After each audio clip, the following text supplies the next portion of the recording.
পশ্চিমবঙ্গে ভোটার তালিকা নিবিড় সংশোধনী বা এসআইআর শুরু হওয়ার আগেই প্রচুর বিতর্ক শুরু হয়েছে। এসআইআর নিয়ে বিভিন্ন রাজনৈতিক দলগুলোর বিভ্রান্তমূলক বক্তব্য দেওয়া হচ্ছে, তাতে এই সাধারণ মানুষের মধ্যে এক প্রকার আতঙ্কের সৃষ্টি হয়েছে। আর বিহারের 65 লক্ষ মানুষের নাম ভোটার তালিকা থেকে বাদ যাওয়ার ফলে এই আতঙ্কের মাত্রা আরো বেড়ে গেছে। আপনি যদি আতঙ্কগ্রস্ত হন, আপনার যদি জানার আগ্রহ থাকে যে কি থেকে এই কি কি ডকুমেন্টস দিলে আমরা এই আতঙ্ক থেকে বেঁচে যাব বা আগত এসআইআর থেকে আমার ভোটটাকে বাঁচিয়ে নিতে পারবো, তাহলে আজকের এই প্রতিবেদন আপনার জন্য। অবশ্যই আপনি প্রতিবেদনটি শেষ পর্যন্ত দেখবেন এবং ভালো লাগলে একটি লাইক ও শেয়ার করবেন। চলুন যাই, আলোচনা শুরু করা যাক। তবে আপনাদের আগে জানিয়ে দিই কারা কারা ভারতীয় নাগরিক। আমরা মনে করি আমাদের কাছে ভোটার কার্ড আছে, আধার কার্ড আছে, প্যান কার্ড আছে, তাই আমরা ভারতীয় নাগরিক, কিন্তু আসলে তা নয়।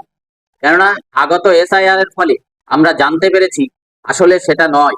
এর আগে পর্যন্ত যে ধারণা ছিল, এসআইআর আসার পরে আমাদের সেই ধারণাটা যে ভ্রান্ত, সেটা আমরা বুঝতে পেরেছি। কারণ এখন দেখা যাচ্ছে আমার কাছে যতই রেশন কার্ড থাক, আমার কাছে যতই ভোটার কার্ড থাক, আমার কাছে যতই আধার কার্ড থাক, আমার কাছে যতই প্যান কার্ড থাক, আমি কিন্তু ভারতীয় নাগরিক নই। তাহলে ভারতীয় নাগরিক হতে গেলে কি করতে হবে, কি বলা আছে 1955 সালের আইনে, কিভাবে আমি ভারতীয় নাগরিকত্ব নিতে পারি? স্পষ্ট করে বলা আছে নাগরিক হতে পারি কিভাবে, কিভাবে নাগরিকত্ব অর্জন করতে পারি। তার প্রথম যেটা বলবো সেটা হলো জন্মসূত্রে। কোনো ব্যক্তি ভারতে জন্ম এবং জন্মের সময় বাবা মা দুজনেই ভারতীয়, তবে তিনি জন্মসূত্রে ভারতীয় নাগরিক হবেন। 2, বংশোদ্ভূত। যদি কোনো ব্যক্তি ভারতের বাইরে জন্মগ্রহণ করেন কিন্তু পিতামাতা দুজনই ভারতীয় অথবা পিতামাতা দুজনের মধ্যে একজন ভারতীয় হন, তাহলে তিনি বংশসূত্রে নাগরিক হবেন।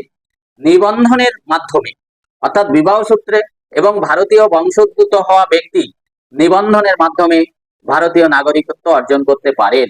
আর স্বাভাবিকীকরণের মাধ্যমে নির্দিষ্ট সময় ধরে ভারতে বসবাস করলে নাগরিকত্ব পাওয়া যায়। এর জন্য আবেদন করতে হয়। আবেদনের মাধ্যমে আপনি স্বাভাবিকীকরণের মাধ্যমে নাগরিকত্ব অর্জন করতে পারেন। সর্বশেষ যেটা বলবো সেটা হলো নূতন সংশোধনী। নূতন সংশোধনী মানে সিএএ, যেটা খুবই গুরুত্বপূর্ণ, যেটা উদ্বাস্তু শরণার্থী হিসাবে ভারতে যারা নাগরিকত্ব পেতে পারে, তার জন্য অবশ্য স্বরাষ্ট্র মন্ত্রকে আবেদন করতে হবে। তাহলে কারা উদ্বাস্তু এবং শরণার্থী হিসাবে নাগরিকত্ব পেতে পারে? যে সমস্ত হিন্দু সম্প্রদায়ের মানুষ 3টি দেশ বাংলাদেশ, পাকিস্তান, আফগানিস্তান থেকে ধর্মীয় উৎপীড়নের কারণে ভারতবর্ষে শরণার্থী হয়ে বা উদ্বাস্তু হয়ে প্রবেশ করেছে, তারা এই 2019 সালের সিএ আইন অনুসারে ভারতবর্ষের নাগরিকত্ব অর্জন করতে পারেন। তাদের 2014 সালের 31শে ডিসেম্বরের আগে যে ভারতবর্ষে তারা প্রবেশ করেছে তার একটা প্রমাণ দিতে হবে, অর্থাৎ ভারতে যে আপনি বসবাস করছেন তার একটা প্রমাণ, এবং বাংলাদেশে যে আপনি ছিলেন তার একটা প্রমাণ আপনাকে দিতে হবে এবং একটি এফিডেভিট করতে হবে। তাছাড়া আপনি যে হিন্দু, কারণ কারণ এই যে শরণার্থী বা উদ্বাস্তু কারা হবে, যারা হিন্দু সম্প্রদায়ের মানুষ আছে তারা একমাত্র হবে, এবং খ্রিস্টান, বৌদ্ধ, শিখ, পারসিক 6টা সম্প্রদায়ের মানুষ, মুসলিম ব্যতি রেখে।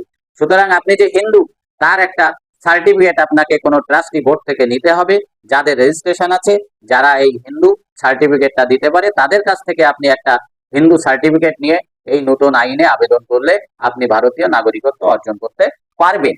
তাহলে দেখা যাচ্ছে এই নতুন আইনটা খুবই বলবৎ এবং খুবই প্রযোজ্য আইন, এবং বিশেষ করে হিন্দু সম্প্রদায়ের জন্য। এই কথাটা আপনাদের অবশ্যই খুব গুরুত্বপূর্ণ জিনিস যে এই সিএ তে আবেদন করে আপনারা আপনাদের নাগরিকত্ব অর্জন করুন।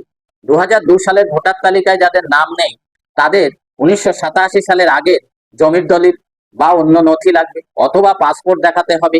সর্বমোট 11টি নথির মধ্যে যে কোনো একটি নথি দেখাতে পারলে আপনি এই এসআইআর এ আপনার ভোটটি টিকিয়ে রাখতে পারবেন বা আপনি ভারতীয় নাগরিক হিসাবে গণ্য হবেন। তার মধ্যে আরো যে জিনিসগুলো রয়েছে, যেমন এসসি এসটি সার্টিফিকেট, এটা অনেকের মধ্যে আছে, এবং জমির দলিল অনেকের মধ্যে আছে। তবে একটা কথা, সেটা হলো যে 1987 সালের আগে আছে কিনা এইটা হলো বিবেচ্য বিষয়। তবে 1987 সালের আগে যদি থাকে তাহলে আপনাকে আর কোনো সমস্যা নেই। আর 2002 সালে ভোটার লিস্টে যদি আপনার নাম থাকে তাহলে এই আগত SIR এ আপনার কোনো সমস্যা নেই, অথবা আপনার পিতামাতার যদি 2002 সালে ভোটার লিস্টে নাম থাকে তাহলেও আপনার কোনো সমস্যা নেই, কারণ আপনার যারা 2002 সালের পরে জন্ম তাদের অধিকাংশের বার্থ সার্টিফিকেট আছে অথবা মাধ্যমিক সার্টিফিকেট আছে, সেগুলো দিয়ে বাবা মায়ের 2002 সালের ভোটার তালিকা দিলে আপনার SIR এ আপনার ভোটার উঠে যাবে, নতুন ভোটার হলে উঠবে, আর নইলে পুরনো ভোটার হলে টিকে যাবে, থেকে যাবে। তাহলে এই ইনফরমেশনটুকু আপনাদের দেওয়ার ছিল। ভালো লাগলে অবশ্যই শেয়ার করবেন এবং অন্যকে জানার জন্য সুযোগ করে দেবেন। ভালো থাকবেন, সুস্থ থাকবেন। ধন্যবাদ সবাইকে।